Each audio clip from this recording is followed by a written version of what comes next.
Unaona kama huyu kijana, naona chungu kimekaa juu yako. Ninasafiri mpaka miaka ya nyuma sana. Ninaona mzee watatu, wazee 1, 2, 3 wakimkabidhi baba yako chungu, mkuki, mgolole, na baba yako akiwa ameketi kwenye kiti cha miguu mitatu. Naona baba yako akiwa anaondoka. Wakati huu ninaona chungu kipo juu yako. Chungu hichi kinakutaka wewe uwe mganga. Nani alikuwa mganga? Babu yangu ndio alikuwa mganga. Chungu kimekuchagua wewe. Chungu cha huyu babu kinamtafuta yeye. Yeye haelewi, anashangaa vitu vinakataa kwenda. Ulishapikwa, ukachaguliwa. Hujawahi kuambiwa?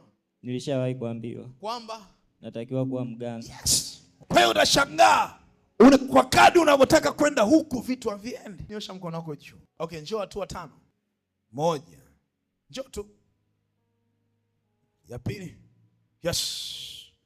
Ya 3. Come out.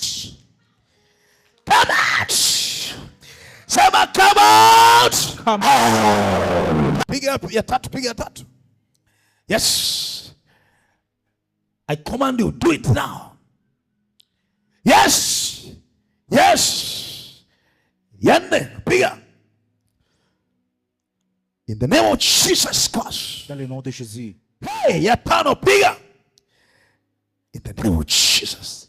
Sema atoke. Atoke. Piga tu 5.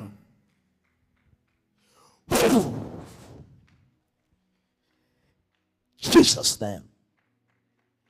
Hautasikia tena historia ya uganga. Nilikuwa naiona roho yake inatoka kwenye viungu vya kiganga. Amen. Inaingia kwenye madhabahu ya Kristo. Amen. Nikaona Yusufu anazaliwa. Amen. Nikaona hatma inainuliwa. Amen. Siku chache zijazo kijana utamuona Mungu akimfungulia milango mikubwa. Amen. Bwana amekuandalia nafasi nzuri. Uliyotafuta kwa muda mrefu, naenda kuyapokea kwa urahisi.